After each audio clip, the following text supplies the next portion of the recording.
Boa noite, boa noite. Vamos sentar aqui, tirar minha máscara. Nós estamos aqui hoje com poucas pessoas, mas ainda seguindo as diretrizes e os cuidados para todo mundo se cuidar, com máscaras, álcool gel e distanciamento adequados, né? Boa noite a todos que estão nos assistindo. Estou aqui hoje com amigos, né? O Laurinho aceitou nosso convite, seu Celso aceitou nosso convite, nossos amigos. E hoje fazendo um novo amigo aí, seu Pedro Furquim, consultor, está falando lá de São José do Rio Preto, é isso? Legal. São José do Rio Preto, interior de São Paulo, com muita alegria e satisfação e muita saudade do Rio Grande do Sul. Show de bola.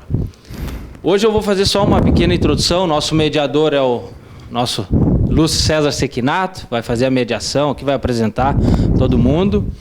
A minha ideia inicial é, primeiramente, dizer que nós estamos hoje fazendo o nosso primeiro Tá Na Hora live, né? Não é uma reunião almoço como a gente fazia, com poucas pessoas, mas com muita infraestrutura aqui da equipe da película que está nos assessorando.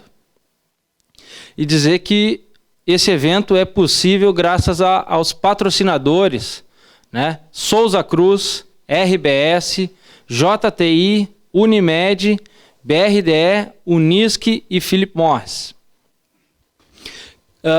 Era importante eu me pronunciar no início, agora e bem rapidinho, porque desde que começou isso a gente tem se posicionado muito pouco publicamente como entidade, porque é um momento muito turbulento, é um momento que não tem certezas, tem muitas incertezas, né? E na medida que o tempo passa, a gente se adapta e começa a ter novas certezas. Hoje é um dos principais assuntos aí que a gente vai falar, que é o que está acontecendo agora e o que vem ali na frente, né? Quais são as tendências pós-Covid. Quero dizer que a ACI, nesse período todo, mesmo que publicamente ela não ficou se posicionando, ela está trabalhando ativamente pela representatividade dos seus associados, né? Nós estamos diariamente em contato com o gabinete de emergência, formado pelo nosso presidente da SEMP, Léo Schwingel, e com os demais integrantes.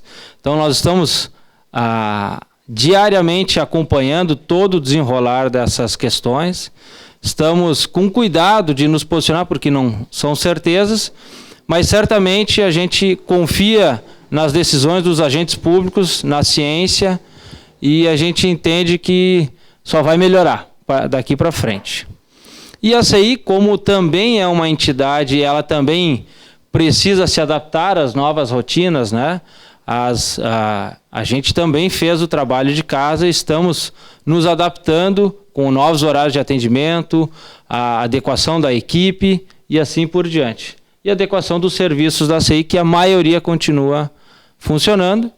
E a gente conta com a colaboração de todos os nossos associados que confiam na gente e a gente continua com essa representatividade forte. Então chamo aqui nosso amigo César Sequinato para apresentar os nossos colegas e me despeço e vou acompanhar vocês junto com a equipe de produção ali. Obrigado.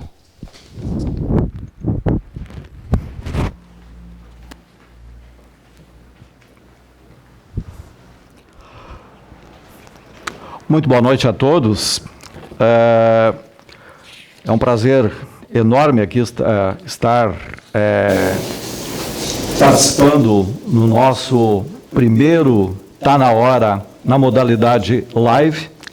É importante ressaltar aqui que o Tá Na Hora é uma tradicional reunião almoço da nossa Associação Comercial e Industrial de Santa Cruz do Sul, sempre nas segundas-feiras do mês, e que nos últimos 2 anos, né, se transformou praticamente aí no principal encontro de empreendedores do interior do Rio Grande do Sul. Sempre com grandes palestrantes, né, de renome estadual, de renome nacional, e sempre com grandes temas de interesse do empresariado e também da nossa economia regional.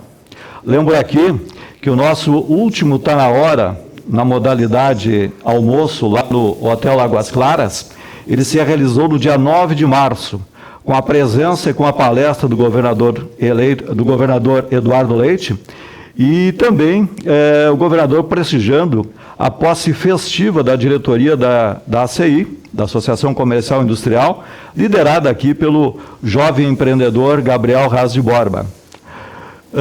Eu falei que o nosso último Tá na Hora foi no dia 9 de março. No dia 10 de março, foi descoberto aqui no Rio Grande do Sul o primeiro caso de Covid-19.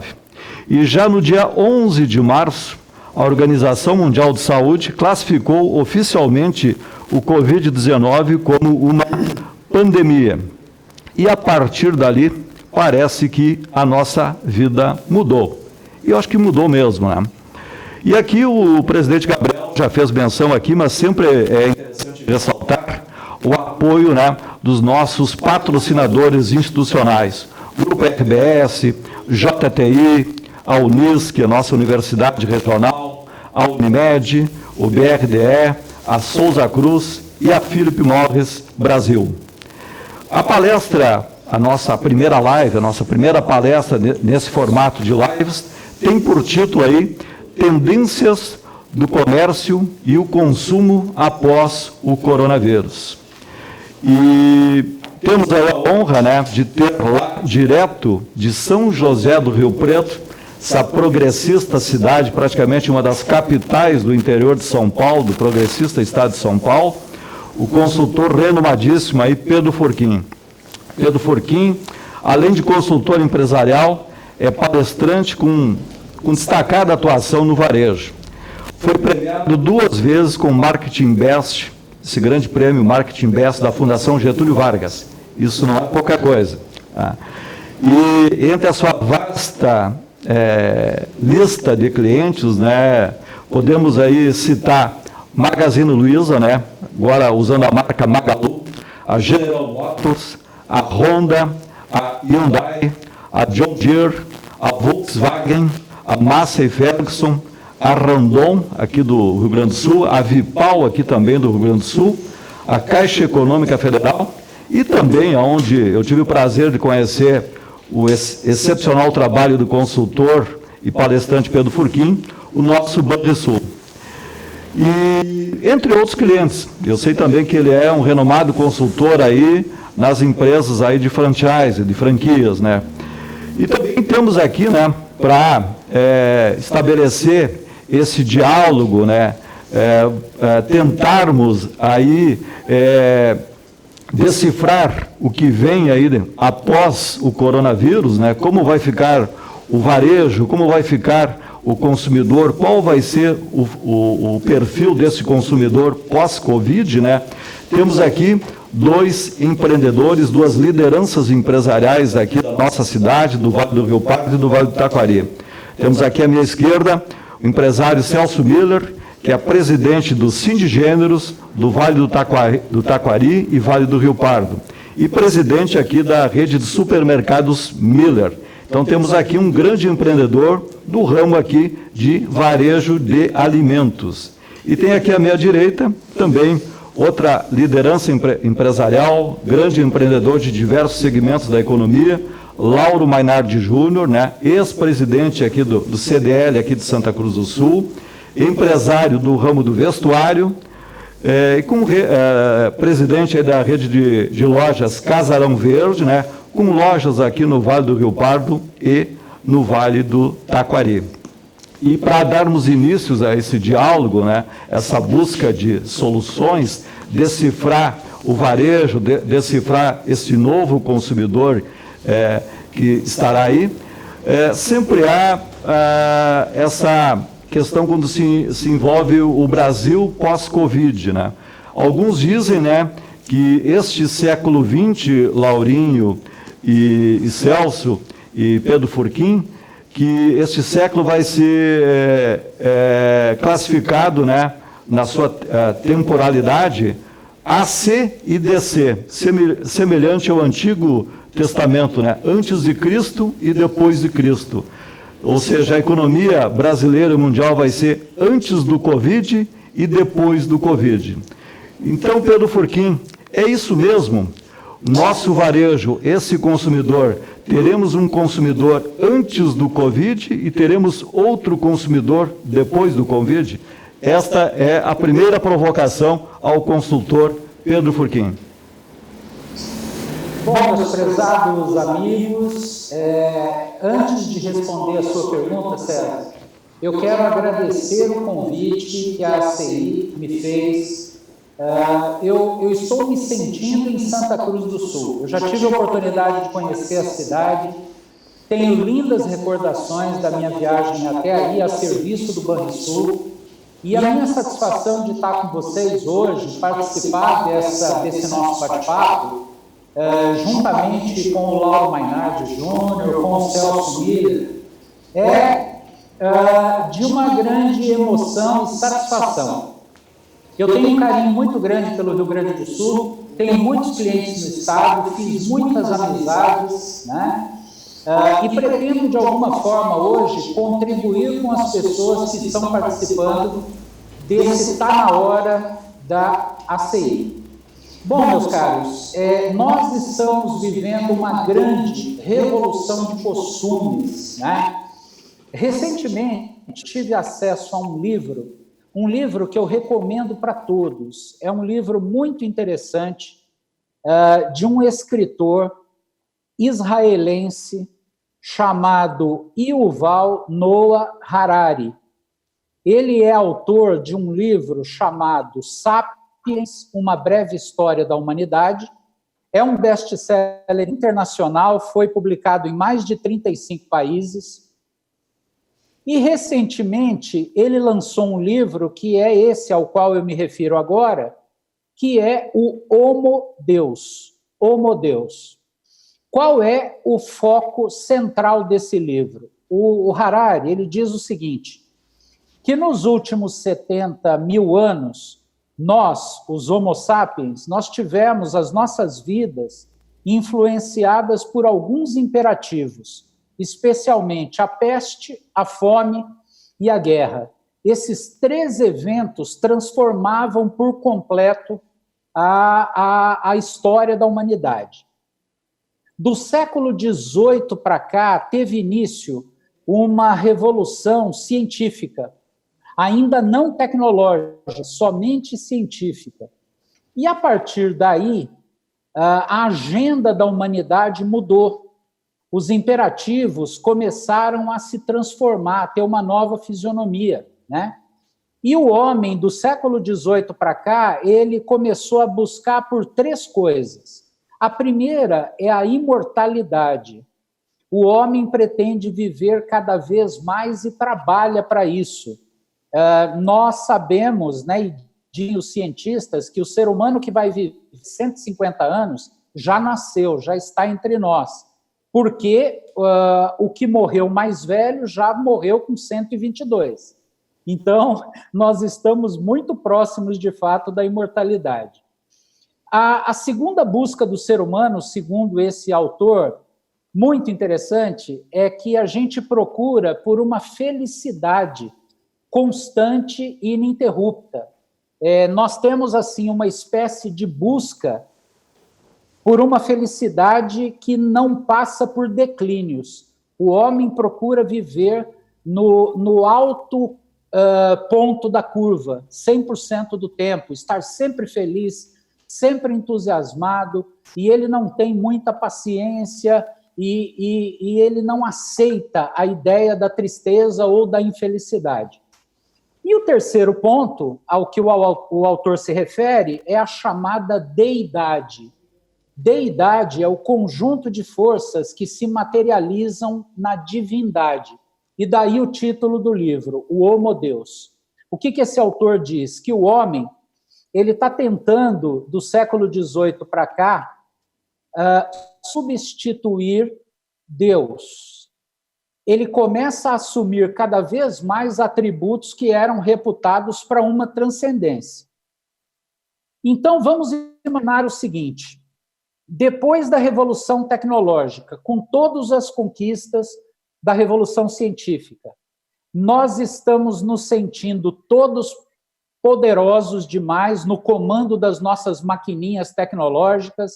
Olha que coisa maravilhosa, eu passo uma mensagem aqui, essa mensagem chega no Japão quase que simultaneamente, e o homem foi se sentindo muito poderoso, e de repente vem o Covid, e o Covid nos coloca em contato com as nossas impossibilidades.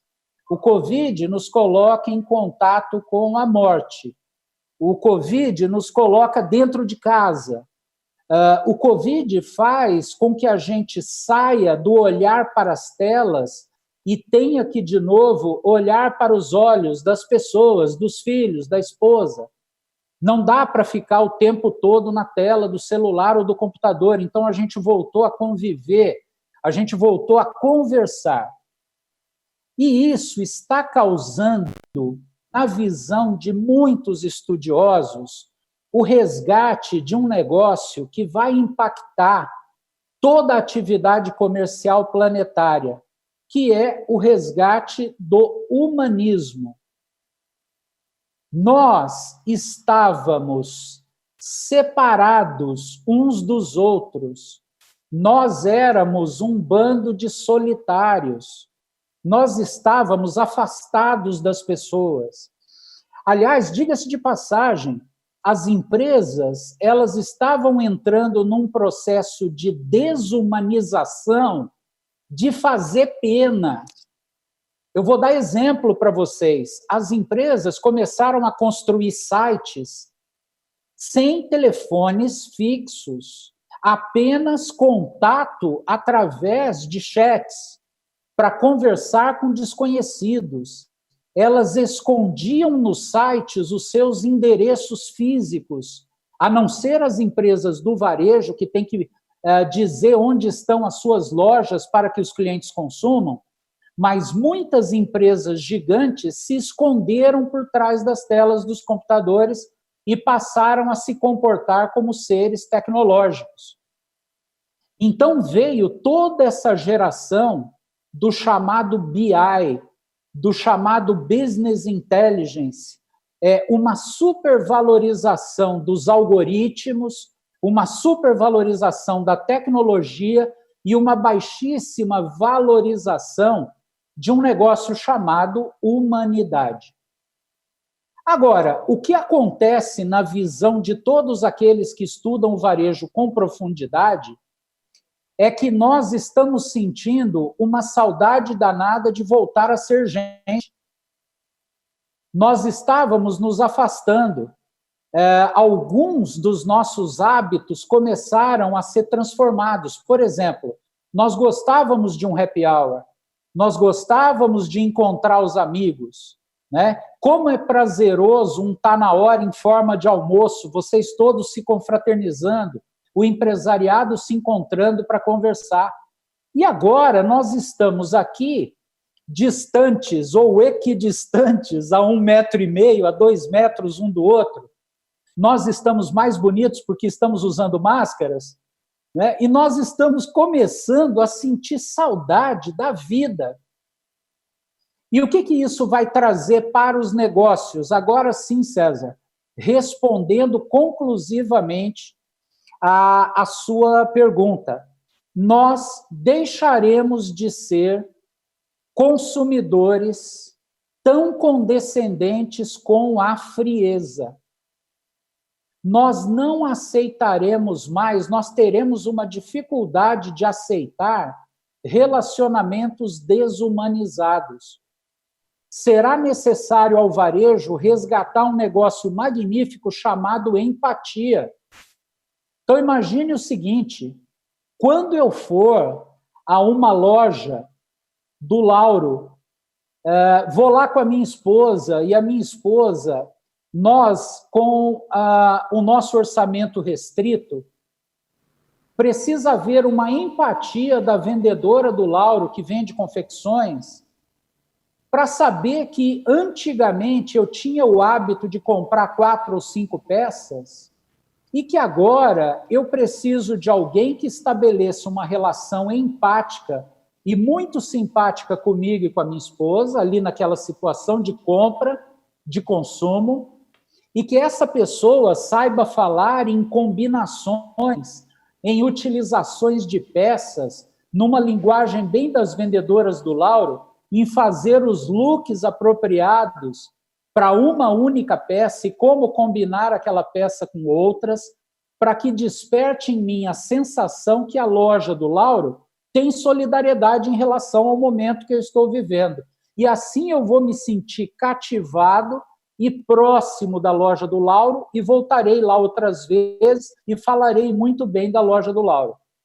Da mesma forma que quando eu for a um supermercado Miller, e eu não conheço o seu supermercado, mas eu tenho certeza que as pessoas são muito bem recebidas, porque senão você não estaria pensando em mais 2 lojas para o ano que vem, e eu torço para que você abra muitas outras. Mas, quando eu chegar no seu supermercado, eu quero ser conhecido pelos colaboradores do seu supermercado e eu adoraria que eles me conhecessem pelo nome e que eles conseguissem desenvolver um relacionamento de tal forma humanizado que o nosso colega lá da seção de carnes soubesse do jeito que eu gosto de cortar a minha costela, e que ele conseguisse memorizar e ter a simpatia de me tratar não como um número no componente de clientes da sua loja, mas que eu me sentisse o cliente, bem-vindo, bem recebido, conhecido e próximo dos seus colaboradores. Então, a partir de agora, eu acho que a grande mudança que vai acontecer no varejo é a mudança da humanização. Quanto mais empática for a empresa, mais ela tem chances de me conquistar como consumidor, porque eu estou com uma saudade danada de viver novamente, de ter contato com pessoas, de olhar em olhos, de saber nomes, de cumprimentar, e a saudade danada que a gente está de apertar as mãos e dar os abraços nas pessoas. Eu acredito que essa é uma e talvez a principal mudança que o varejo sentirá a partir de agora, mas tem outras. Furquim, tu conhece o Rio Grande do Sul aqui, tu sabe que nós temos um hábito aqui no Rio Grande do Sul, né, que é o chimarrão, né? E o chimarrão, de certa forma, ele simboliza, muitas vezes, a fraternidade. E o chimarrão, normalmente, né, ele é tomado, a cuia passa de mão em mão.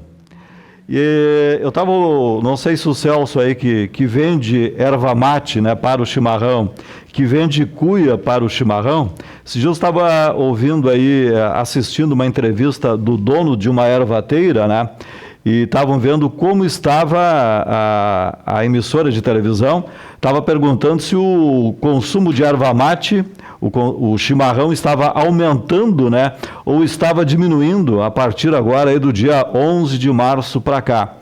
Ele estava vendo assim uma certa estabilização na venda da erva mate, mas ele dizia o seguinte: olha, talvez agora com essas novas exigências sanitárias, né? Aqui nós estamos, viu, Furquim, com o álcool gel aqui em cima da nossa mesa de centro aqui, e também, né, toda a nossa equipe técnica aqui, usando máscaras, né, então todo mundo tomando cuidados. Não há dúvida nenhuma, né, Celso, que a venda de material de limpeza, né, de água sanitária, de álcool principalmente, aumentou com todo esse nível de exigências. Mas me chamou a atenção nesse dono da ervateira, Celso, o seguinte, e Furquim, que já conhece um pouco do nosso Rio Grande do Sul, que talvez agora parasse de vender as cuias grandes, porque provavelmente o gaúcho perderia esse hábito da comunhão do chimarrão e partiria cada gaúcho para ter a sua cuia. Então teria assim uma cuia menor e, de certa forma, seria uma mudança secular de hábito, né?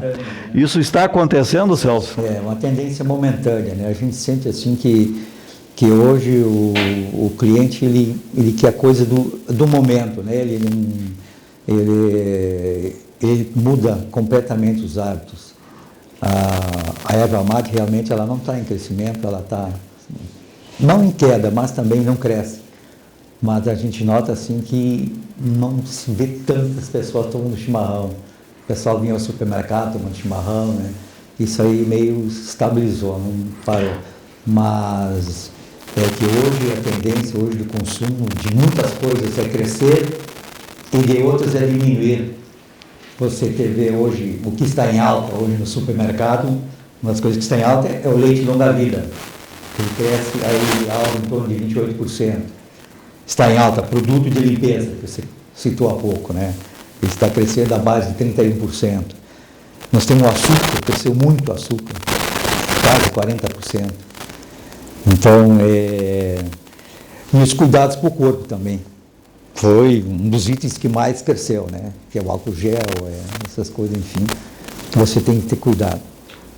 Porque dentro desse conceito aí da humanização, né, dos relacionamentos, né, e nós aqui, nós gaúchos, nós temos aquele hábito assim de nos abraçarmos, né, de um cumprimento mais fraterno, né? A gente usa até aquela expressão, um quebra-costela bem chinchado, porque o gaúcho, quando se abraça, ele bate nas costas e se abraça com mais emoção, né? Com mais paixão.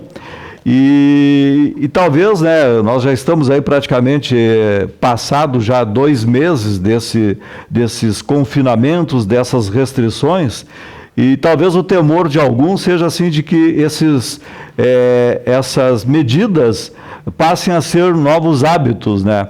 Então, esta humanização, talvez, ela vai afetar o nosso hábito do chimarrão. As pessoas agora têm que passar álcool até nas maçanetas quando chegam em casa e tal. Então, de certa forma, vão ter, talvez, as pessoas não vão ficar tão próximas, tanto uma quanto da outra. Estávamos discutindo também hoje, assim, né? Qual vai ser o futuro, né, dos restaurantes que têm buffet? As pessoas vão continuar se aproximando para almoçar, para jantar. Então, a provocação é assim, esta humanização, talvez ela não sofra algum revés, inclusive muitas vezes no atendimento, né? Muitas vezes aquele atendimento, né, Laurinho, mais próximo, né? E é muito comum nas nossas cidades aqui do Rio Grande do Sul, são cidades assim de 120 mil, 130 mil habitantes para baixo, né? Onde praticamente as pessoas se conhecem na cidade, conhecem até seus hábitos, né? Eu sei que às vezes lá no Miller o pessoal o cara que corta a carne no açougue do supermercado, ele já conhece muitas vezes o cliente, sabe como é que deve cortar a costela. Mas será que esses 60, 90 dias, ou quem sabe de 120 dias, não vai produzir uma mudança que afete essa tua teoria sobre a valorização da humanização no nossos relacionamentos e no nosso varejo? Então, nós temos uma tendência à adaptação. Nós nos adaptamos com muita velocidade, nós encontramos meios alternativos. Eu costumo imaginar, até por uma questão de ser, assim, alguém que tem a obrigação constante de motivar o colaborador do cliente. Então, eu sempre procuro pelo lado positivo das coisas, mas não por um lado positivo fantasioso. Eu vejo que na atividade do Celso, por exemplo, existe uma substituição natural de prioridades e o cliente se adapta. Os hábitos no Rio Grande do Sul, e eu os conheço bem, você estava falando, César, e eu estava me lembrando, tem uma revenda, um grupo de revendas Fiat, eu acredito até que eles tenham outras marcas no Rio Grande do Sul, que é a Sbardecar, do senhor Reinaldo Sbardelotto. Eu viajei uma vez por todo o estado com o seu Reinaldo e a prática do chimarrão entrou para a minha vida por conta do seu Reinaldo, porque nós passamos uma semana no ônibus tomando chimarrão juntos e conversando. Então, ali eu conheci a magia do chimarrão. Isso já faz uns 15 anos. E depois disso, quando eu ia visitar Borrachas Vipal lá em Nova Prata, ao sair de Nova Prata, eu sempre encontrava no meu carro a erva tupi do meu falecido e querido amigo Vicêncio Paludo. Ele preparava um pacote de erva tupi e eu trazia aquela erva maravilhosa, né? E o hábito do chimarrão se incorporou de tanta familiaridade e amizade que eu tenho aí com os nossos queridos clientes gaúchos. Como esses hábitos são muito arraigados, a gente seguramente vai encontrar adaptação, né? Por exemplo, você quer ver uma coisa interessante?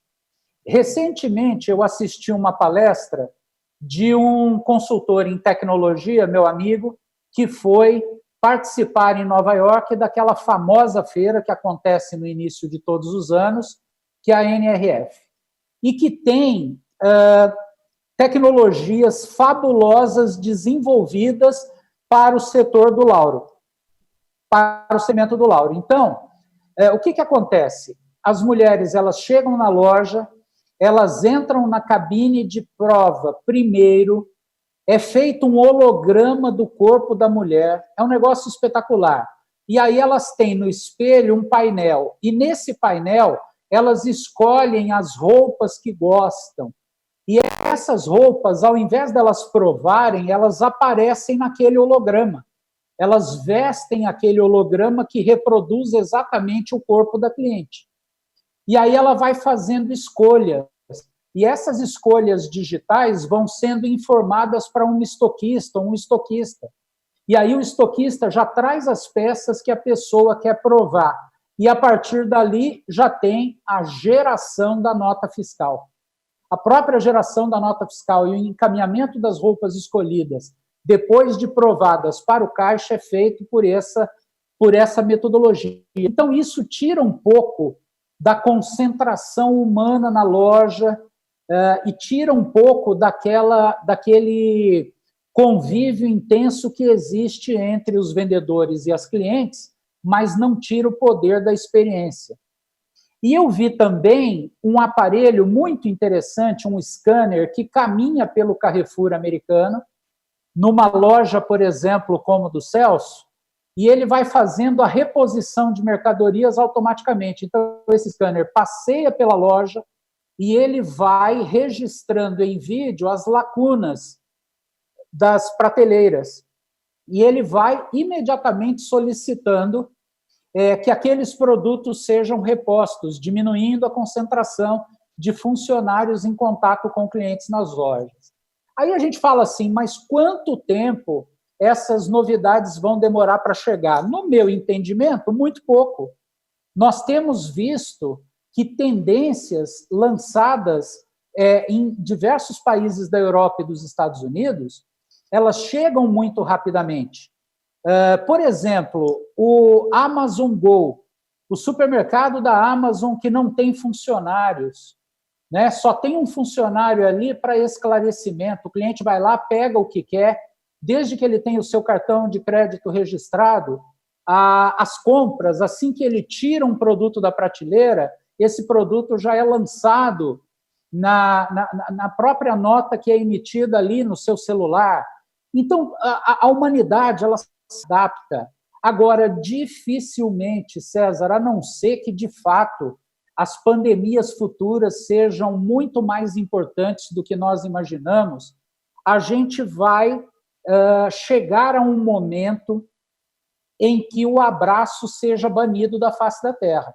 Eu, pelo menos, torço para que isso não aconteça, porque, assim, a minha mulher já está acostumada, César. Eu vou numa palestra, ela sabe que eu vou voltar com batom por todos os lados, ela sabe que, às vezes, eu volto com o óculos quebrado, porque eu dobro o óculos e coloco no bolso, e aí eu saio dando esses abraços em todo mundo, quando eu chego em casa, o óculos está todo retorcido, e, se Deus nos permitir, nós não vamos, em hipótese alguma, nos afastar uns dos outros a esse ponto.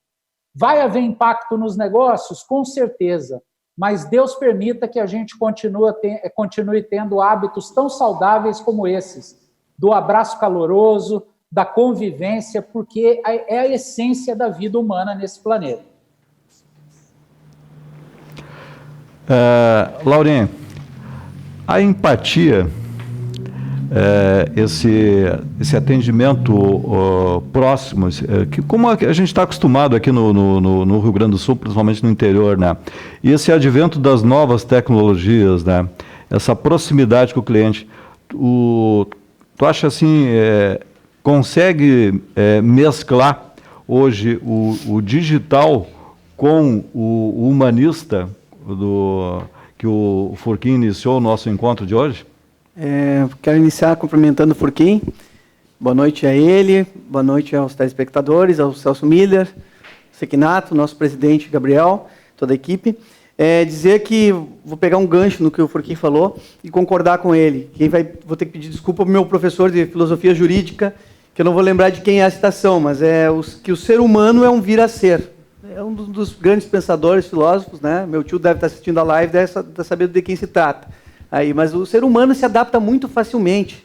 E a prova disso é que a gente não imaginava que a gente ia estar trancado por dias e dias dentro de casa, que a gente ia mudar totalmente a nossa rotina. Realmente, começaste muito bem dizendo que o nosso mundo de hoje não é o mesmo mundo de um mês atrás, e não é o mesmo mundo de amanhã. E por isso é muito difícil. Eu pensava como é que a gente vai fazer uma projeção do que, se eu nem sei do que vai ser o futuro, se eu nem sei o que vai ser o amanhã. A gente está aqui porque com uma reabertura de comércio há poucos dias em Santa Cruz do Sul. E, infelizmente, na nossa região aqui já teve o fechamento em outras cidades vizinhas. Então, Santa Cruz hoje vive um momento até, digamos, tranquilo em relação ao coronavírus, e temos as nossas medidas, né, o nosso decreto permitindo o comércio aberto até domingo, até passado o Dia das Mães. Para segunda-feira a gente já não sabe de novo. Então, quer dizer, é muito difícil a gente prever um futuro. Eu posso dizer que, inclusive, a gente se informa bastante, vai lendo bastante. Eu vi uma reportagem que dá conta que o IPEA, né, que é o Instituto de Pesquisa de Econômica Aplicada, os pesquisadores tentaram buscar essa informação, dizer, mas o que vai ser o nosso futuro? E eles chegaram a uma conclusão que é muito difícil, porque nós dependemos de muitos fatores, como a política, como as políticas econômicas, né? Se nós tivermos um apoio econômico, que nós estamos esperando, eu como empresário estou esperando ainda o dinheiro prometido pelo governo, que já devia estar chegando, já devia estar, né, aqui em Santa Cruz do Sul. E não chegou ainda esse apoio para muitos comerciantes, muitos empresários que precisam, né, para subsistir mesmo, para resistir a essa crise. Políticas também de combate efetivo ao coronavírus, né, de forma que isso seriam os pontos positivos que eles elencam. Os pontos negativos seriam uma longevidade desse vírus, uma ruptura das cadeias, né, que a gente já está vendo, né, que as pessoas, nós não estamos conseguindo, o Celso certamente tem dificuldade hoje de comprar, e eu tenho, de comprar do meu fornecedor em São Paulo, que está um caos, está fechado. O Celso deve ter alguns mercados que ele, né, deve ter que buscar outras alternativas. Então a gente tem vem o desequilíbrio econômico, vem a crise, vem miséria, vem fechamento de empresas, enfim, de tudo que a gente sabe é que a gente se adapta, e a gente está tirando muitas lições disso. O Furquim já falou da empatia, eu tinha listado aqui, da solidariedade, eu gostaria de listar também, e a resiliência que nós estamos tendo, o empresário, e mesmo o consumidor, mesmo a pessoa que que não empreende hoje no país, ela é resiliente porque ela está aguentando dentro de casa, ela está com os filhos lá fora da aula, né, tendo que muitas vezes ser o professor, como eu estou sendo de vez em quando o professor dos meus filhos, né, fazendo uma função nova. Então a gente está se adaptando em todos os sentidos. A questão que o Sequinato me provocou para responder a minha empresa é uma empresa que tem 30 anos no mercado e se orgulha de dizer que é uma empresa familiar. E isso no Rio Grande do Sul é muito forte, da gente ter esse contato humano, da gente ter esse abraço, essa recepção aos clientes. Nós nunca atendemos online. Embora a gente tinha projetos, né, embrionários ainda, a gente atende no dia a dia, conhecendo as pessoas, né, como a gente convive em comunidades pequenas. E a gente teve que mudar rapidamente para subsistir, para continuar existindo no mercado. Então a gente buscou as ferramentas tecnológicas que tínhamos, felizmente as redes sociais hoje favorecem bastante, quem tinha bastante já redes sociais desenvolvidas teve um certo fator positivo aí que facilitou, né? E a gente começou a entregar online, começou a se reinventar. Então, eu quero te dizer o seguinte, que o consumidor, ele vai se reinventar, ele vai ser um novo consumidor, ele já está sendo bem mais exigente, ele vai buscar, através das redes sociais mais e mais, vai nos achar mais e mais na internet. Eu acho que a internet, hoje, quem não tem já uma venda online, ela vai ser totalmente indispensável, já é hoje, a gente já está embrionário, como eu falei, vendendo WhatsApp, vendendo pelo Facebook, Instagram, enfim, e com alguns projetos, né, no meu ramo é meio difícil a confecção, né, mas o Celso já tem um projeto mais avançado, certamente, que é o ramo alimentício, né, que já é mais fácil as pessoas entenderem o produto, que ele compra farinha, já compra a mesma farinha, né, não tem questão de tamanhos, enfim. Mas assim, vai mudar muito essa percepção do consumidor, e eu acho que as pessoas, quando voltarem às lojas, e nós já estamos vivenciando isso na nossa loja, nós recebemos eles de uma forma diferente. Nós preparamos a nossa... Claro. Você falou aí, já que você me citou, a gente está praticamente já com tudo elaborado, no máximo, talvez em 60 dias, nós vamos largar e você vai fazer a compra, você vai ter o supermercado no seu celular, você vai fazer o pedido e será entregue lá na sua casa, no mesmo dia. Então, hoje a gente está indo, adiantando bastante esse serviço. Tem vários fatores aí também, a questão tempo, né? Que as pessoas fora vindo, comércio eletrônico é o futuro, né? Hoje o nosso comércio eletrônico, para você ter uma ideia, antes do corona, vamos dizer, chutar em números, assim, eu vendia, vamos dizer, entre 130 e 150 mil, estou chutando números. Mas hoje é acima de 500 mil que se vende hoje na parte do televendas. Então você viu o que subiu. Cresceu muito, sabe? Então a gente já está preparado há mais tempo de fazer um programa, você vai fazer a compra no celular e vai receber o que você pediu no celular em sua casa. É importante, eu acho que assim, então como a gente se adaptou, e para concluir minha fala, dizer que nós recebemos o cliente de uma forma diferente, que é atendendo a provocação do Sequinato.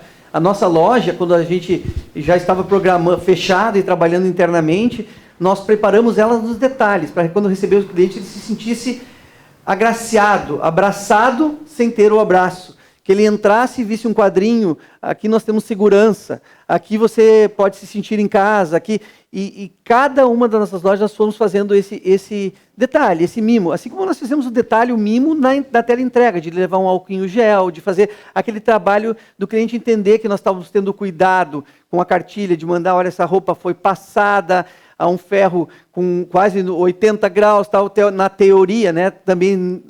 Como tudo é muito novo, a gente não sabe se o vírus também eliminava, mas as roupas que voltavam de uma prova, e hoje a gente não pode, infelizmente, porque ter prova de roupa, outra adaptação, né, nas lojas. Então, as roupas que voltam, a gente deixa no mínimo uma semana numa quarentena, né? Porque isso é a nossa responsabilidade. É a nossa responsabilidade, né? E então, deixamos lá guardada, passa de novo para um novo cliente. Então, são mudanças que um novo mundo nos pede, que um novo momento nos traz. E a gente tem que se adaptar e tem que estar atento a elas para continuar no mercado. Furquim, pode até fazer um comentário aqui, as colocações aqui do Laurinho e do Celso, mas agora começa a aparecer aqui, através aí do pessoal que está nos acompanhando pelo YouTube, pelo Facebook, aquilo que nós chamamos aquelas perguntas de $1 milhão, né? Opa, ou seja, que maravilha. E o consultor ele tem que ser desafiado, né? E aqui temos até uma pergunta aqui do nosso presidente, do Gabriel Rasbob, e também aqui do César Cruz Rames, né? Sobre novos negócios a partir aí do coronavírus, né? Ou seja, qual vão ser os novos negócios? A teleentrega, a venda em casa, a chamada voltar o porta a porta, né? Como o próprio Laurinho começou muitas vezes aí a fazer vendas, né, pelo WhatsApp, levar na casa das pessoas, as pessoas provarem, né? E também tem aqui uma pergunta, né, que é do César, né, a respeito assim do segmento de artigos esportivos, né? Qual é a tendência, né? Porque as pessoas aí, elas falou para viver 150 anos, né, Furquim, elas vão ter que se cuidar, né? E investir cada vez mais na sua saúde para poder ter essa longevidade aí que é o objetivo do ser humano, né? Ser o chamado forever young, né? Para sempre jovem. Perguntas fantásticas. Então, A primeira resposta eu quero dividir em dois aspectos que eu considero assim fundamentais. Além da criação de novos negócios, a revisão das práticas dos atuais negócios. Então, são duas coisas bem distintas. E vamos falar de novos negócios. Está acontecendo um movimento muito interessante, onde o ter deixa de ser importante e entra em substituição o utilizar. Eu vou dar um exemplo. Há uma tendência de que ter automóvel seja algo do passado, muito brevemente. As pessoas estão caminhando na direção da utilização exclusivamente. Os nossos filhos, eles já não têm aquela obsessão por automóvel que nós tivemos. Os seguros começam a ser comercializados e pagos pela utilização. O chamado pay-per-use é algo que vem com força total. Ou seja, se eu deixar o meu carro parado um mês inteiro e for viajar e fazer uma viagem longa para um outro país, eu não vou pagar seguro aquele mês. Eu só vou pagar seguro enquanto estou diante do risco efetivo. Está havendo uma revolução naquilo que se refere ao ativo. Utilizar o ativo e não ter o ativo, pagar pelo ativo. Esse é um ponto que a gente tem que prestar muita atenção e ele diz muito pouco respeito aos negócios do Celso e também aos negócios do Lauro. No negócio do Lauro, especificamente, eu quero fazer uma observação. Algumas empresas que fabricam pontos de venda, Lauro, elas já começam a vender a loja chave na mão para as franquias, com contratos de locação da fachada, da parte de refrigeração, dos balcões, do mobiliário, ou seja, o empresário deixa de ser dono do ativo mobiliário e ele passa a ser um locador do ativo, né? É muito mais interessante para ele pagar por um contrato de aluguel e haverá uma renovação. Imagina, por exemplo, nos supermercados Miller, ao invés de fazer um investimento pesado em refrigeração, que é alto, né, Celso? O investimento em refrigeração no supermercado é um negócio fabuloso. É uma empresa de refrigeração que loca todos os equipamentos e assume a responsabilidade perante o Celso de fazer a renovação desse equipamento, a manutenção desse equipamento, manter tudo em absoluto estado de funcionamento, desde que isso seja algo interessante do ponto de vista da relação custo-benefício, beneficia demais o empresário. Então, esse é um movimento muito importante que está acontecendo hoje, né? Agora, quando eu falo em revolução de práticas, eu quero me referir à seleção de pessoas, né? O que acontece? Parece pela minha fala inicial que eu faço qualquer reserva à tecnologia. Muito pelo contrário. A minha preocupação é quando a tecnologia não tem gente por trás. É quando a empresa se esconde atrás da tecnologia. Eu sou um entusiasta do varejo online. Eu sei que a venda representará cada vez mais pelos canais online para todo o varejo. Mas me assusta, por exemplo, nós temos uma emissora de rádio aqui em São Paulo chamada Jovem Pan, e eu vi a Denise Campos de Toledo entrevistando a Bia, a inteligência artificial do Bradesco. Eu falei, peraí, aí vocês estão exagerando, né? O cliente não é bobo, o ouvinte não é bobo. Denise Campos de Toledo é uma jornalista prestigiada do segmento econômico, entrevistando máquina. Peraí, aí vocês estão de brincadeira. Aí vocês estão exagerando. Por exemplo, eu gosto muito mais da Luísa Helena do que da Lu do Magalu. aquela boneca, né? Eu prefiro a Luísa Helena ao vivo e a cores, com toda a sua simplicidade, com toda a sua simpatia. Portanto, eu acredito num varejo onde exista um protagonista chamado Celso.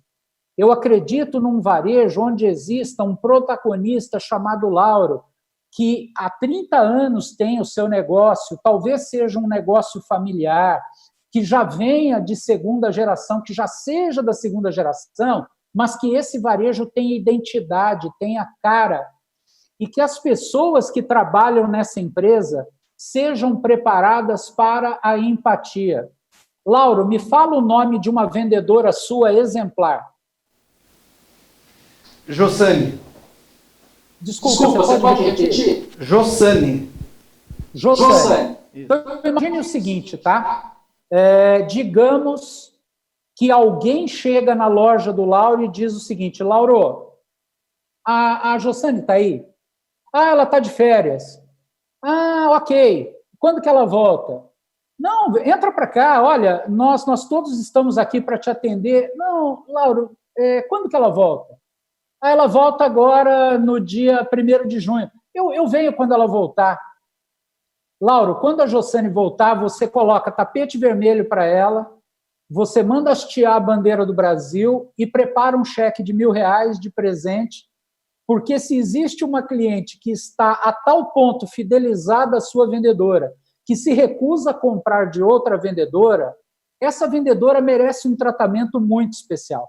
Ela merece aplausos, ela merece toda a reverência, e ela não pode ser tratada igual àquelas que têm um comportamento estándar, frio. A gente tem que jogar luz em cima do sucesso das pessoas empáticas.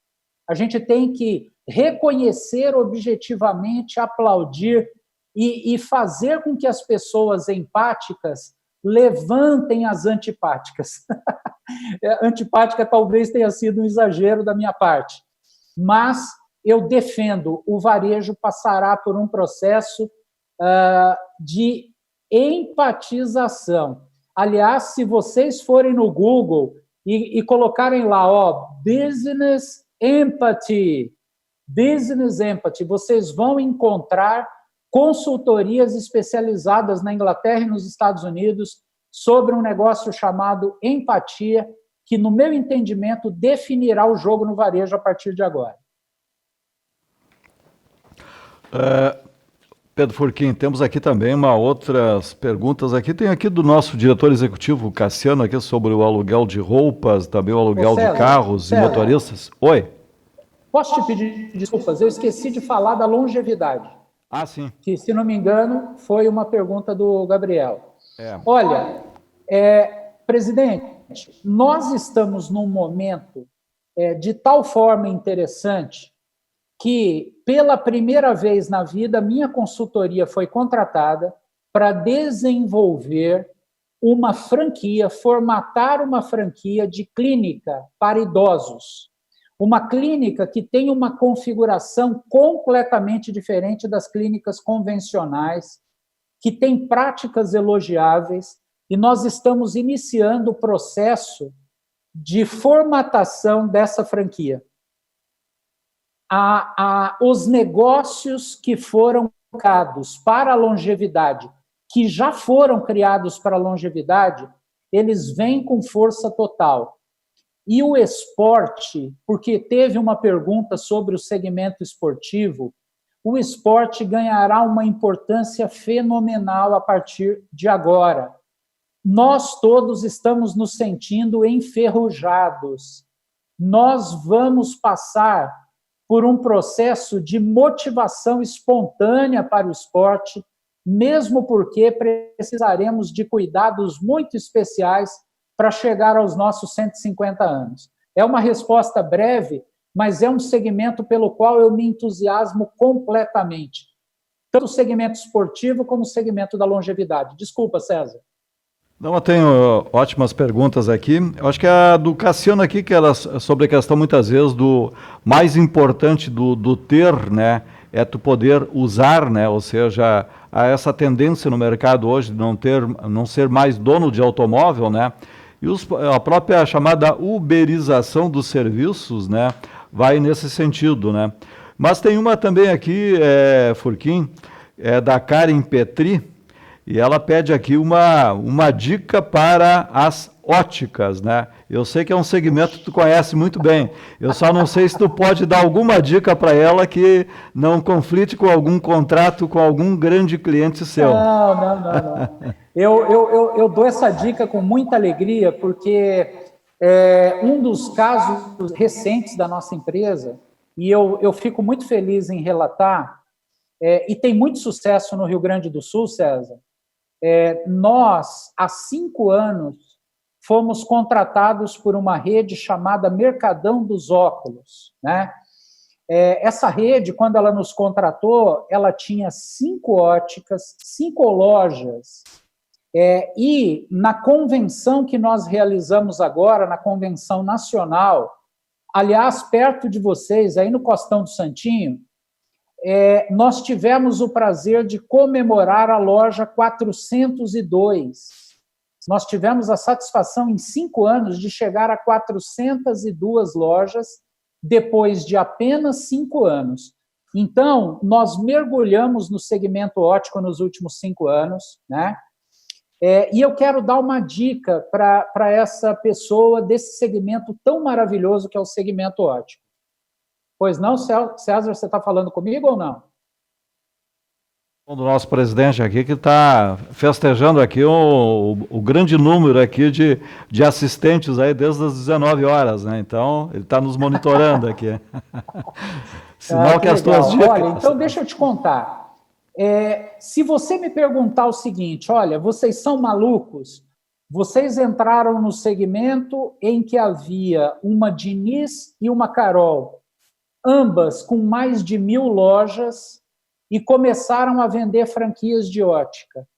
Qual foi o pulo do gato para se transformar na terceira força do Brasil?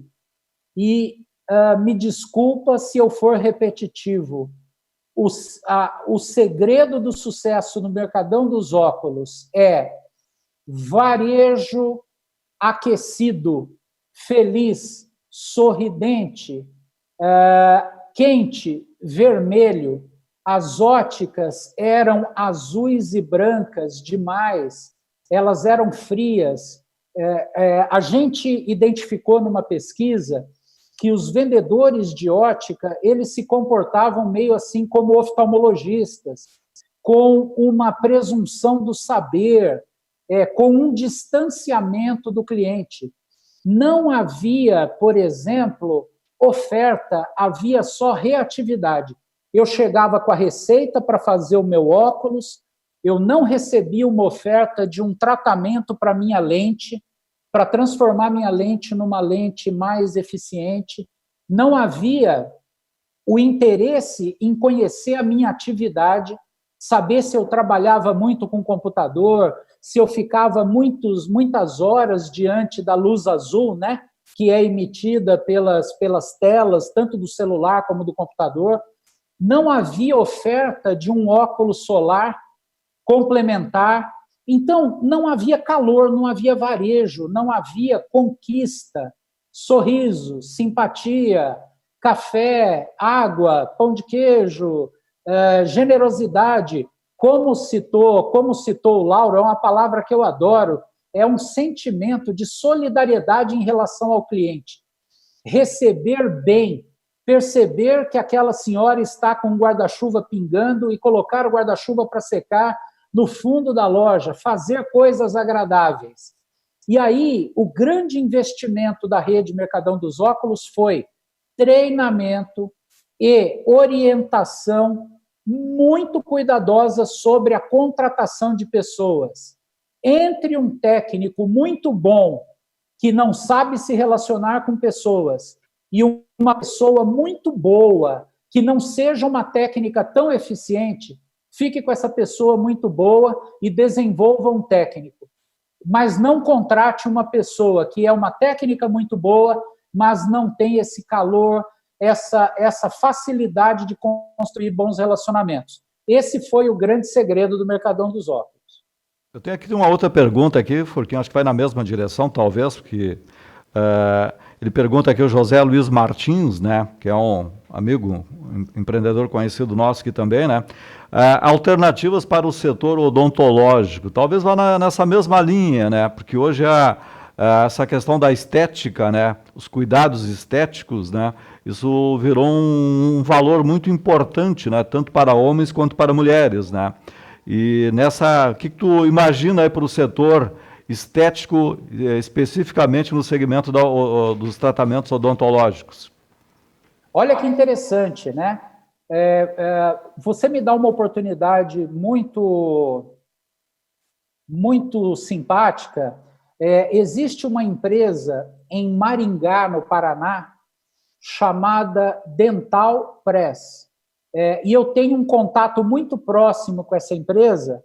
Ela pertence a um profissional da odontologia, e esse profissional da odontologia, ele se especializou em ortodontia. Da ortodontia, ele evoluiu para as técnicas corretivas, estéticas, e ele criou cursos que hoje recebem alunos de toda a América do Sul. E uma das matérias muito interessantes que existem lá na Dental Press é justamente a do marketing para consultórios odontológicos. Existe uma coisa da qual eu discordo de forma muito contundente, que é um exagero dos códigos de ética de determinadas profissões. E a odontologia sofre com isso. Qualquer profissional que se promova, que se projete, qualquer profissional da odontologia ou da medicina, eu acrescento, que passe a utilizar técnicas de marketing, de relacionamento com clientes, ele rapidamente, eu vou usar uma palavra talvez um pouco forte, mas ele é perseguido pela comunidade de colegas, né?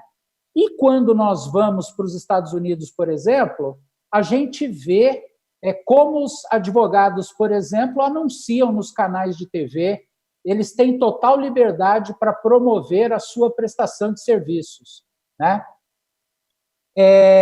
Eu tenho como prática criticar, nas minhas oportunidades de convivência com essas classes que são regidas por códigos de éticas muito inflexíveis, eu tenho por prática criticar esses códigos de ética. Por quê? Porque nós estamos num mundo meritório. Se eu sou muito bom naquilo que eu faço, eu tenho todo o direito de mostrar aquilo que faço, de promover a excelência da minha prestação de serviços. Então, eu tenho visto aqui na minha cidade, São José do Rio Preto, tem uma quantidade muito grande de profissionais, eu tenho visto programas que têm como fundo a ciência, o profissional é convidado a participar de uma entrevista e ele dá uma aula, porém ele desenvolve a habilidade de falar sobre a odontologia, não de uma forma que seja só da compreensão dos seus colegas de profissão, mas ele consegue traduzir o benefício para o cliente que deseja uma estética mais agradável para o seu sorriso. A dica que eu dou é a seguinte: fazer um excelente curso de oratória, renunciar um pouco a essas restrições éticas nazistas e se projetar falando sobre a sua profissão em canais abertos de TV, em programas que permitam entrevistas, mas multiplicando a excelência da sua prestação de serviços. O que vai além disso, os códigos de éticas, eles costumam ser assim bem severos. Celso Miller, dada até estamos indo para o final aí do nosso prazeroso encontro aí com o nosso amigo Pedro Furquim. Alguma pergunta ali, alguma curiosidade? Uma pergunta de $1 milhão, hein? Eu acho que eu estou mais alinhado ao seguinte, a minha preocupação hoje praticamente é o desemprego. Então eu vejo hoje empresas aí com 20 funcionários, vamos dizer, eles estão ficando com 12 a 10 funcionários, empresas, muitas empresas mesmo, aí, com 8 funcionários, fica a metade, 4, 5 empregos. Isso aí realmente está sendo bastante relevante hoje. O que está se sentindo é o desemprego. Eu gostaria de ver com ele o que esse desemprego vai representar para nós após o coronavírus. O que vamos sentir? Como será o Brasil? Devido a esse grande desemprego, não tem como não admitir, estamos tendo um grande desemprego. Como o Brasil vai enfrentar isso aí? Olha, Lauro, Celso, é uma pergunta que toda empresa está se fazendo hoje, né? Todos nós estamos muito preocupados com isso. Porém, para nós, é muito importante hoje imaginar o seguinte: nós passaremos a conviver com esse cliente, ele não deixará de ser cliente. O desempregado, boa parte da massa desempregada vai migrar para um empreendedorismo. Quando a gente ouve dizer que numa crise muitos choram e outros vendem lenços, eu fui procurado por um empresário do setor de cosméticos. Olha que coisa interessante, olha que comportamental interessante. Ele criou um modelo de venda de perfumes, porta a porta, venda direta. É uma espécie de um gaveteiro. Esse gaveteiro ele anda sobre rodinhas. Ele criou um modelo de financiamento por cartão de crédito com um parcelamento e taxas baixas de juros, de forma que a pessoa consiga pegar sua pequena rescisão profissional e imediatamente encontrar uma forma de sobreviver vendendo lá os seus cosméticos e perfumes. Então, esse é um comportamental que eu recomendo. Imagine o seguinte: qual é o impacto que terá nas suas lojas a existência de um cliente que pode comprar muito menos, mas que continuará se alimentando, que continuará tendo necessidades e demandas. Ele tem demandas, ele continuará sendo um consumidor. Talvez a indústria ela se adaptará vendendo mais fracionado ainda, né? Ou seja, aqueles produtos que são vendidos em pacotes com 12, eles passarão a ser entregues nas suas lojas em 6, em 3 unidades. E aí precisa haver um exercício de empatia com esse cliente, com esse consumidor, porque ele será frequente. Por outro lado, eu não desconfio quando eu ouço Paulo Guedes dizer que a nossa recuperação será rápida, que nós vamos surpreender. Nós temos essa capacidade. O Brasil já deu várias demonstrações de reação rápida. E uma coisa que me entusiasma muito, eu que viajo muito pelo Brasil, Celso, eu vou de fato aos rincões. Eu conheço o interior do Amazonas. Como eu trabalho para a Honda e eu dou treinamento para concessionários Honda, eu vou para cidades como, por exemplo, Tefé, que é uma ilha no meio do Rio Amazonas, Tabatinga, divisa com a Colômbia, né? E conhecendo essas cidades, eu percebi que houve uma evolução muito grande do ponto de vista da infraestrutura. Se eu te contar hoje o que é Ji-Paraná, antigamente a gente falava Ji-Paraná e pensava num faroeste de Rondônia. Hoje, Ji-Paraná é uma cidade que está pronta para o desenvolvimento. Existe um Brasil emergente, existe um Brasil onde tudo está por se fazer. E eu acredito muito que esse Brasil fará uma reação significativa. E quero fazer um acréscimo. Importante, o Brasil deve muito aos gaúchos que foram para o Mato Grosso.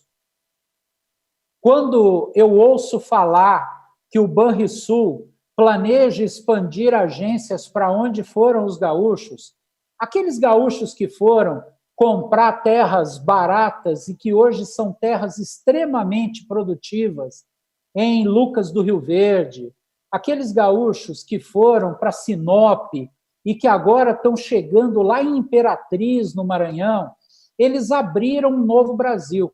E a minha expectativa, e por tudo que eu tenho ouvido dos meus colegas economistas, dos professores com os quais eu tenho muito relacionamento, é que o agronegócio vai salvar o Brasil de novo. O agronegócio será a nossa grande alavanca de retomada econômica. Eu não tenho por que desacreditar disso. Laurinho, tens aproveitar esse rico espaço então, aqui, essa conexão Santa Cruz, São José do Rio Preto. Caminhando nossa final aí também, porque tem uma surpresa depois, já nos disse aqui em off, né, que tem uma surpresa para os telespectadores aí, então fiquem ligados aí que vai ter uma surpresa do nosso palestrante, nosso consultor.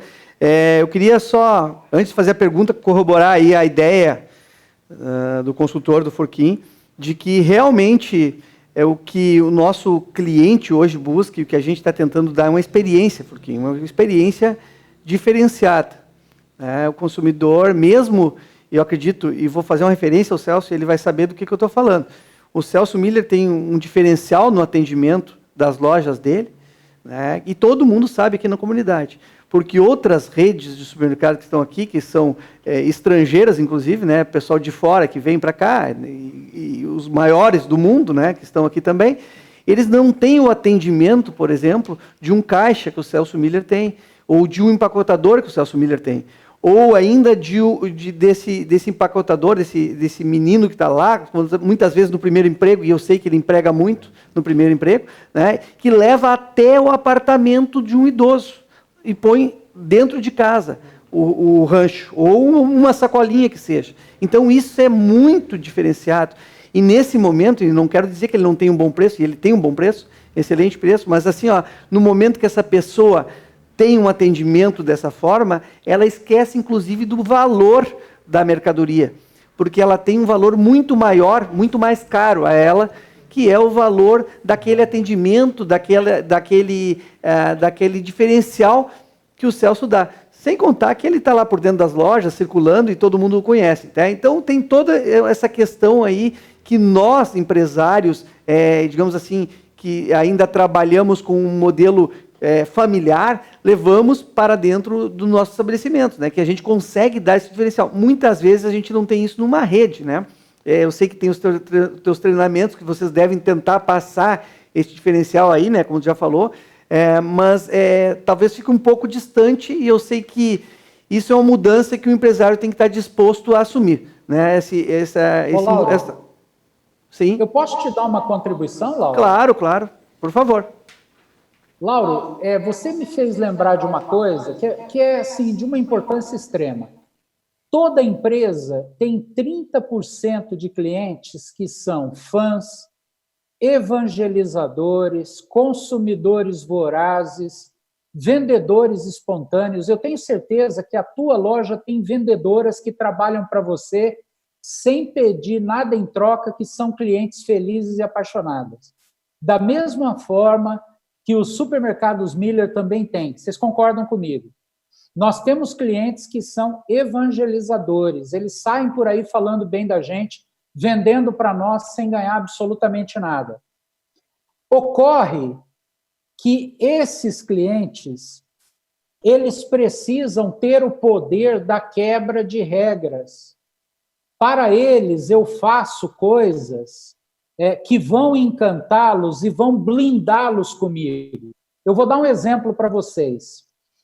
Eu compro há muito tempo as minhas carnes. Aí eu sou, para churrasco, eu sou gaúcho, viu, César? Todo final de semana tem. E eu compro numa loja aqui de São José do Rio Preto, chamada Senhor Filé. E eu sou desses 30% de defensores, evangelizadores. Eu fotografo a picanha, eu posto a foto da picanha elogiando a loja, enfim, eu sou um cliente importante daquela casa. Aí, a minha filha passou na faculdade de medicina e foi morar a 50 quilômetros daqui. Vai na segunda-feira e volta na sexta-feira à tarde, às vezes no sábado de manhã. Aí eu chego lá na loja e digo o seguinte: queridos, eu estou com um drama aqui de consciência. Vocês podem colocar um bife embalado a vácuo? É contra a regra? É. Mas, seu Pedro, para o senhor não há regras. Opa! E aí colocam um bife embalado a vácuo, fazem 5 pacotinhos de um bife cada e tenho cuidado de embalar a vácuo para minha filha. Por quê? Porque eu sou um cliente que estou naquela categoria dos 30%.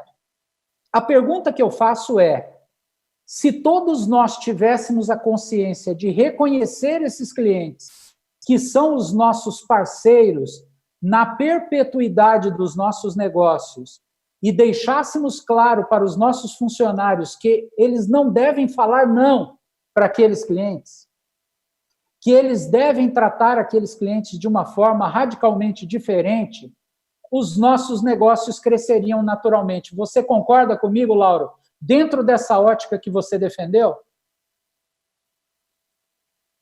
Inclusive, eu estimulo muito esse tipo de quebra de regra, porque nós podemos fazer em função de nós sermos uma empresa que a gente consegue ainda administrar, como se diz aqui no Sul, né? O olho do dono que engorda o boi.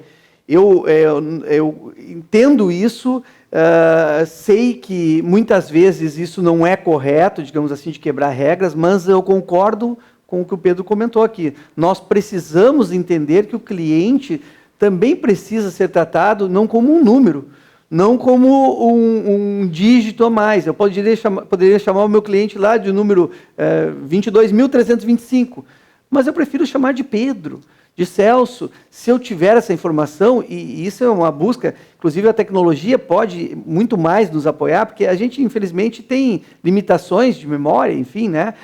Mas a tecnologia certamente daqui a um tempo vai nos apoiar nesse sentido também de identificar até de forma facial os clientes quando entrarem na loja. Imagina que bacana se a gente pudesse chamar cada um pelo nome, a importância que a gente tem e que a gente dá ao nome da gente. Pode não ser tão bonito, Lauro não é um nome tão bonito, as pessoas me chamam de Cláudio, Paulo, de vez em quando eu erro até o meu nome, mas é o nome do meu pai também, eu sou Júnior, quer dizer, é importante para mim, né? É importante eu ser reconhecido pelo meu nome.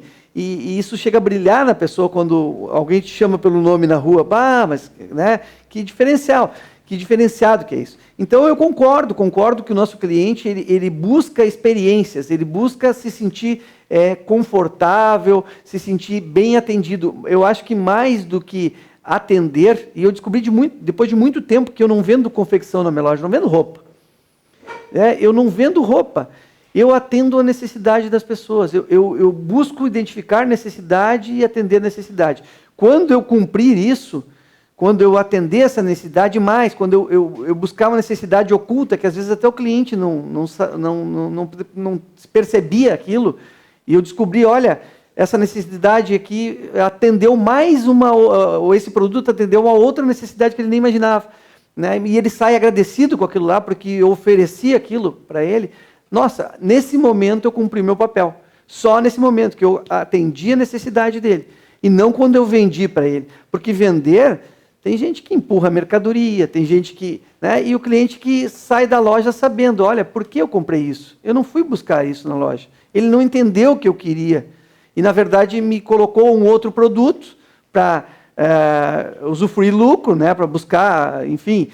Eu acho que a minha empresa tem que subsistir, ela busca lucro, óbvio, né? Todas as empresas buscam, mas eu quero ter clientes na mesma longevidade que nós falamos aqui, né? Eu trabalho para isso, eu tenho uma loja que trabalha para o bebê até um idoso, então eu tenho que ter esse cliente por muitos anos dentro da minha empresa.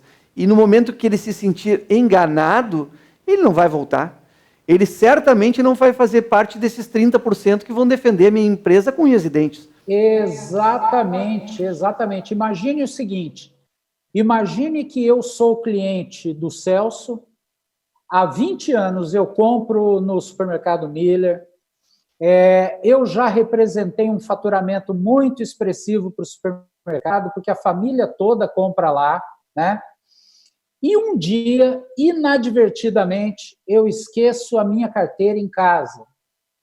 Eu conheço o Celso, quando me encontra na rua, sabe o meu nome, nós nos abraçamos, nós nos cumprimentamos, nós já tomamos café juntos, mas um funcionário, naquele dia em que o Celso não estava, ele se negou a me deixar levar a compra, buscar a carteira em casa.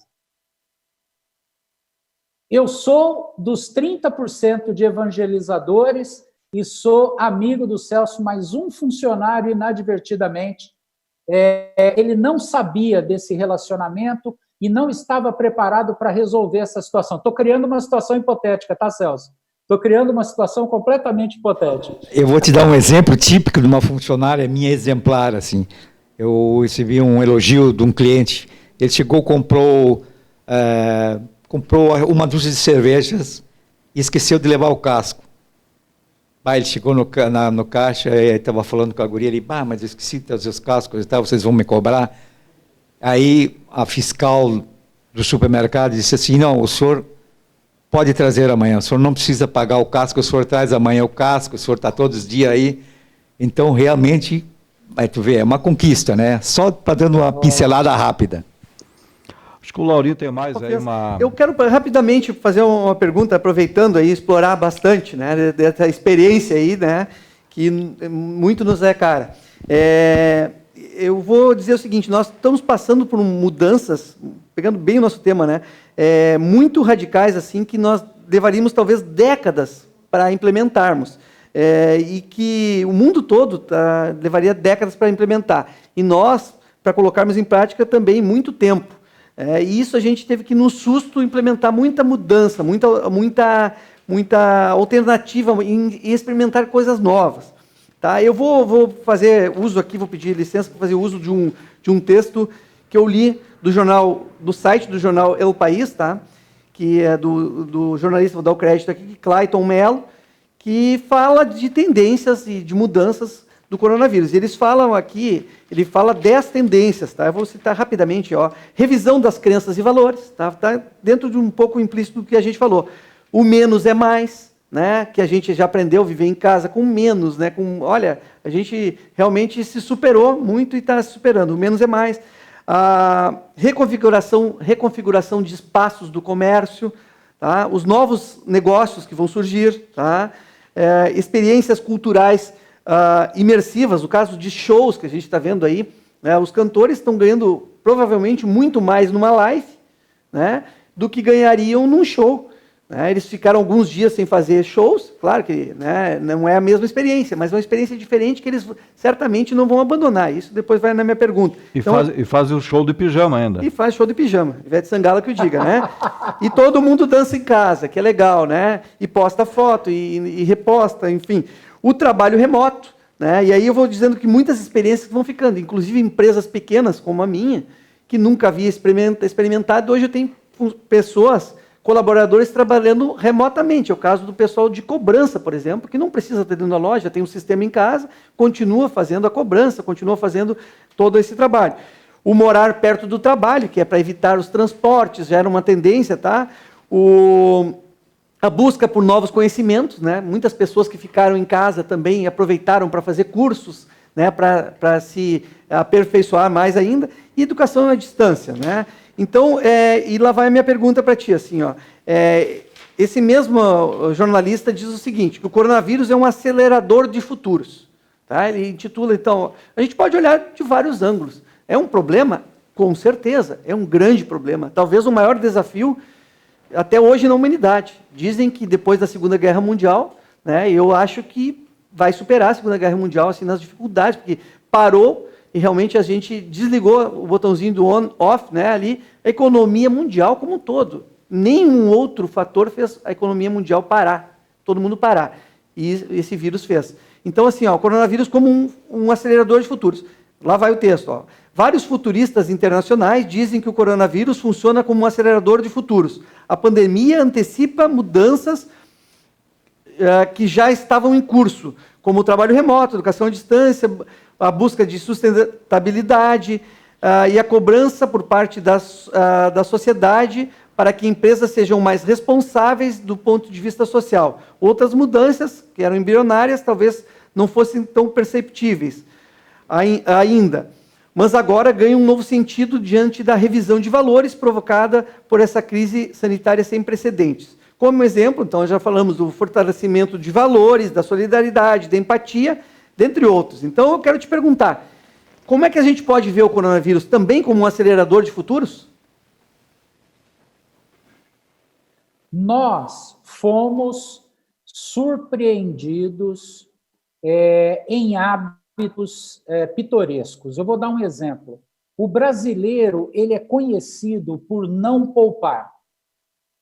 Então, ele tem uma tradição não poupadora, ele tem aquela vida de vender o almoço, comprar janta, e ele não constitui ativos, ele vive do dia, da produtividade do dia. Você imagina o tamanho do aprendizado que o brasileiro tem agora, acelerando a compreensão de que a vida demanda reservas. Muitas pessoas se viram diante do estacionamento da roda da bicicleta. Então, as pessoas conseguiam fazer um giro, vendo hoje, ganho hoje, consumo hoje, amanhã não tenho nada. Não faço reservas. Isso cria uma ruptura cultural fabulosa. Quando você fala em aceleração, eu fico imaginando o seguinte: que inteligência tem numa cidade como São Paulo alguém ficar 5 horas dentro de um automóvel para ir a um escritório, para oferecer a seu chefe a percepção da presença? Não, eu faço questão que todos estejam aqui. Isso não é inteligente. Isso deixou de ser inteligente há muito tempo. Agora, vinha num ritmo lento. Com o coronavírus, a aceleração é definitiva. Muitas empresas não terão mais os seus escritórios, as suas sedes, mesmo porque o custo dessa idiotia de ter que obrigar os meus colaboradores a trabalharem embaixo dos meus olhos era um custo absurdo. A empresa precisava de instalações nababescas e ela mantinha essas instalações nababescas para manter as pessoas sob uma produtividade falsa. Você quer ver uma outra coisa, Lauro, que você me lembrou, a tua fala me lembrou? Pela primeira vez em 2019, o ensino à distância nas universidades, nas faculdades, ele teve mais matrículas do que o ensino presencial. Que inteligência tem um sujeito sair do trabalho, consumir mais uma refeição fora de casa, ir para o ambiente escolar sem tomar um banho às vezes e sem poder se sentir confortável, se compararmos com a experiência de poder estudar em casa depois que conviveu com o filho foi dormir, aí sim vai assistir uma aula. Meu filho mais velho está fazendo agora um MBA, USP, à distância, gestão estratégica de negócios, está feliz da vida no ensino à distância e vai uma vez por mês para Ribeirão Preto, na Faculdade de Economia e Administração da USP, para fazer uma avaliação. Porque daqui a pouco nem essa avaliação será necessária fazer presencialmente. Então, que conceito inteligente. Essa aceleração a qual você se referiu, ela está se manifestando nos mais variados campos de atividade. Acelerou tecnologia, acelerou comunicação. Você imagina por quantas vezes se multiplicou o valor do Zoom, essa ferramenta que nós estamos usando agora aqui? Por quantas vezes se multiplicou e a quantidade de novos usuários? Então, indiscutivelmente, é um mundo novo. Nós vamos ter que aprender muito rapidamente a viver dentro de novos paradigmas, assimilar novos conceitos para poder manter as nossas empresas em atividade e, mais importante, em alta performance. Bom, eu quero agradecer aqui a presença aqui do Celso Miller, do Laurinho Mainardi Júnior, agradecer a ti, especialmente, Pedro Furquim, e deixo até para tu fazer aí teu encerramento, as tuas despedidas. Enquanto isso, o nosso presidente, o Gabriel Raz de Borba, ele vai fazer aqui randomicamente aqui, entre os nossos parceiros, nossos internautas aí que acessaram, né, o sorteio aí das obras aí que o teu mimo gentilmente disponibilizou, né, e a ACI aqui, a Associação Comercial e Industrial, depois vai se encarregar de fazer a entrega desses mimos e vamos mandar, inclusive, uma foto para ti da entrega destas obras bacana, aí. não, mas, César, deixa eu te contar como é que eu faço esse sorteio, tá? Porque eu tive que acelerar a minha utilização das redes sociais. Então, a coisa funciona da seguinte forma. A minha conta no Instagram é Pedro_Furquim. O Furquim é com Q-U-I-M, como Joaquim, né? Furquim, F-U-R-Q-U-I-M. Então, Pedro_Furquim.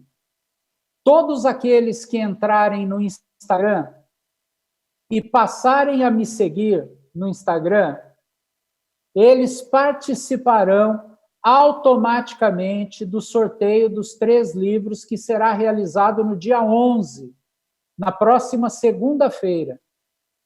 Perdi, então. Comecei a te seguir a semana passada. Não, eu te incluo. Eu vou incluir todos os colegas aqui que entraram.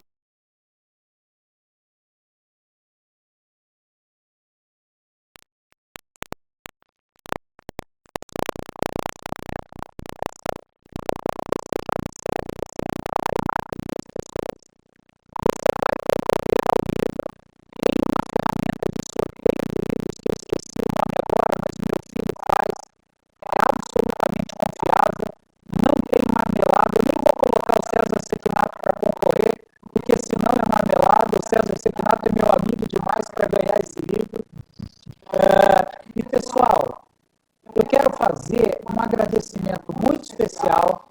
Me comprometo a mandar para vocês depois a informação para publicar na página da ACI de quais foram os ganhadores, né? Eu vou pedir para eles publicarem fotos e eu vou compartilhar com a ACI. Mas o que eu quero dizer para vocês é da minha satisfação de ter participado desse Tá Na Hora. Uma grande alegria. Eu tenho um carinho, uma consideração muito grande pelo César Sequinato. Nós viajamos por todo o estado do Rio Grande do Sul, na época em que o César Sequinato presidiu a Banrisul Consórcios.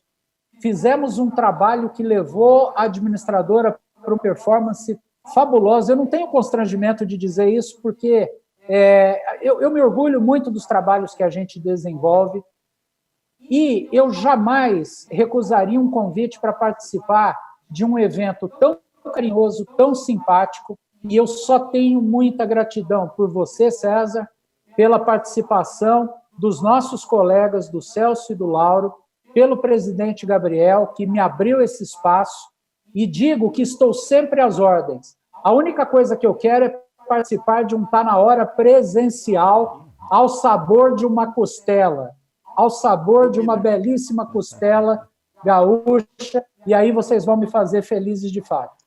Sem dúvida, quando a vida voltar ao normal, né, Furquim, já poderia ter vindo já no Tá Na Hora do ano, no primeiro ano, quando nós implementamos o Tá Na Hora, né, até foi uma questão de agenda, muitas vezes, aí tua, que não foi possível, né, e quero agradecer pessoalmente, né, até pelo nosso relacionamento, pela nossa amizade, pela nossa parceria de anos, a tua disponibilidade para a gente viabilizar esse Tá Na Hora no formato live, né? Teve alguns pequenos problemas que vão nos servir de experiência aqui para as demais edições. E eu chamaria aqui o nosso presidente, aqui, o Gabriel Razio Borba, né, para fazer o encerramento, os agradecimentos de praxe. E até o Gabriel aí, ele praticamente operou aí na nossa técnica. Junto aí, agradecer também os bravos guerreiros aí da nossa produtora, nossa parceira, a Película, e também o nosso diretor executivo, Cassiano Steinhaus, e a nossa assistente aí, a Luana, sempre atenta aí, né?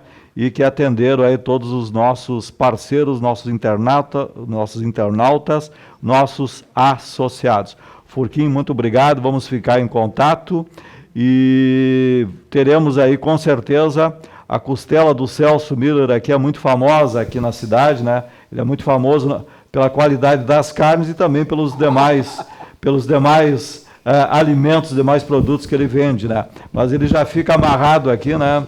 no compromisso com Vai com patrocinar a costela, eu já estou sentindo, né? Estou sentindo aqui. aqui, né? E Um abraço muito especial para o Cassiano, um abraço muito especial para o Cassiano e para o Rodrigo, que foram muito gentis comigo nesse processo tecnológico todo e me deram um atendimento maravilhoso. Fantástico.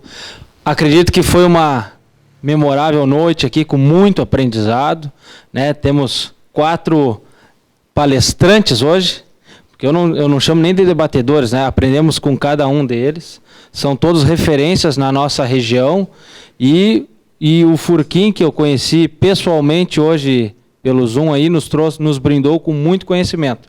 Vou repetir, né, Furquim, aqueles que quiserem participar do teu sorteio do 3 livros que tu vai sortear, devem te seguir na rede social, Pedro_Furquim, né? No Instagram, mesmo aqueles que começaram a seguir nos dias atrás, quando a gente começou a divulgação da live, sem problema, também participarão. Todos participarão, todos participarão. Perfeito. Quero dizer que foi uma noite memorável, que a gente teve mais de 120 pessoas ao mesmo tempo conectadas nas diversas plataformas que a gente divulgou. Acredito que o número de pessoas até o alcance, a gente vai fazer a contagem ali, mas foi até maior. vai ficar gravado, né? Todo o nosso vídeo será gravado, já está postado no canal da Película, que é a nossa produtora, e em seguida será feito o upload no nosso canal do YouTube. Quero agradecer aqui novamente aos nossos patrocinadores, Souza Cruz, RBS, JTI, Unimed, BRDE, Unisc e Philip Morris, e dizer que a nossa falha técnica hoje, nós fizemos diversos testes, e tem aqui equipamentos de ponta, né? A gente ainda vai aferir qual foi o problema, porque não foi no equipamento e nem na internet que a gente estava monitorando. Então, provavelmente foi a plataforma que nos derrubou mesmo. Talvez porque a gente transmitia do canal da Película e porque era a primeira transmissão. Mas certamente isso será resolvido para as próximas lives. Eu peço a todos as pessoas que estão nos assistindo que, se tiverem ideias, temas, perguntas, que enviem através dos canais de contato da ACI, pelas redes sociais, ou através do e-mail, ou até contato por telefone, para a gente programar as próximas lives, está na hora. Né? Que a gente provavelmente fará mais diante o sucesso que a gente conseguiu hoje de público e pelo excelente qualidade dos nossos palestrantes. Então, a gente agradece. Muito obrigado, César. Muito obrigado, Celso. Muito obrigado, Lauro. Muito obrigado, Pedro. E vou deixar aqui, dando o meu tchau, o microfone para cada um se despedir. Muito obrigado, hein? Isso, perfeito. Aqui. Então, de minha parte, eu quero, muito honrado, dizer que a gente se acostumou a ver grandes celebridades neste espaço, no Tá Na Hora. E eu me senti até, de uma forma, surpreso, né, pelo convite. Entendo que já trabalhei pela comunidade aqui em Rotary, em CDL mesmo, mas assim, não esperava, me surpreendeu muito. E mais surpreso eu saio daqui ainda com o ensinamento que eu tive aqui, né, de vocês. Né? Eu vim aqui realmente e falava para o César hoje, venho para aprender, né? Venho para debater, e a gente não tem solução pronta. Eu não acredito nisso. Eu acredito até porque é tudo muito novo e a gente não existe alguém que vai te dizer, vai ser assim amanhã. Como eu já falei antes, não tem como dizer. Então a gente pode falar de coisas que nós vamos projetar, eu vim muito aqui para provocar, eu sei que tinha muitos empresários na live, o nosso setor, que a gente não fique esperando as coisas acontecerem, que a gente realmente seja um protagonista, que a gente faça acontecer, que a gente batalhe, como é o caso da entidade, em união aqui, pelas nossas conquistas, né? Que a gente busque as coisas de forma ordeira, organizada, mas coesa também. Tá? Eu quero agradecer muito, enormemente, por ter te conhecido assim na live, né? Que hoje a gente é tudo virtual, então é um prazer muito grande, muito obrigado também, e um prazer ter estado com o Celso Miller mais uma vez, uma figura ímpar da nossa comunidade aqui, o César Sequinato, o presidente, e o Cassiano e os demais, né? Então, agradecendo realmente imensamente, eu me despeço muito lisonjeado. Obrigado. Bem, eu também quero agradecer ao César, né, que me fez o convite, e ao Mauro também, que várias vezes citou a empresa. Eu acho que foi muito legal, sempre tem um aprendizado, a gente a cada dia aprende, e a gente cresceu aprendendo, né, nada caiu assim no colo da gente, a gente sempre teve que ir aprendendo e calcando uma escala depois da outra, né, e quero, logicamente, agradecer ao presidente também da ACI, ao palestrante também, meu obrigado, parceirão, realmente ele entende da matéria, deu para sentir e ver, e deixar assim a minha mensagem final, talvez muitos já tenham visto, que você, cliente, consome o produto fabricado aqui no Brasil. Vamos consumir o que nós produzimos aqui no Brasil. Precisamos muito que o Brasil cresça com produtos produzidos e fabricados aqui no Brasil. Obrigado. Muito obrigado, Furquim. Obrigado a todos aqui que estiveram presentes nessa noite. Aqui é uma noite, dá para dizer, até histórica, né, pelo formato. Repito, está na hora sempre trazendo temas relevantes e trazendo consultores, participantes de primeiríssima linha, né? Pedro Furquim, muito obrigado. Já deixei o Celso amarrado aqui no compromisso, né? E ele já deve buscar junto ao seu fornecedor lá de primeiríssima linha, né, de costelas. E vamos deixar já marcado isso aí, né? Logo que passar esse, que eu chamo aí de show Covid, né? Esperar passar essa pandemia, né? Vamos marcar este encontro e teremos tu pessoalmente aqui, né? Falando aqui para os empreendedores, para a comunidade aqui do Vale do Rio Pardo, aqui na nossa querida Santa Cruz do Sul, que está de braços abertos esperando. Muito agradecido mais uma vez, César. Eu tenho certeza que nós estamos muito mais próximos do final dessa crise do que do seu começo, né? E vamos manter o nosso otimismo, vamos manter a nossa confiança. Nós somos um país de bravos, nós estamos evoluindo com todos os percalços, nós estamos avançando. O mundo tem muita esperança no nosso país, o mundo olha para o nosso país com muito interesse e nós vamos vencer todas as dificuldades com a mais absoluta certeza, né? Seremos esse povo que sempre foi sinônimo de simpatia, de afago, de carinho, de receber bem, né? Mas seremos também o povo capaz de construir uma economia muito acima da curva, né? Seremos aqueles que alcançarão a alta performance e um desempenho maravilhoso, com a mais absoluta certeza. Muito obrigado. Bravo. Obrigado.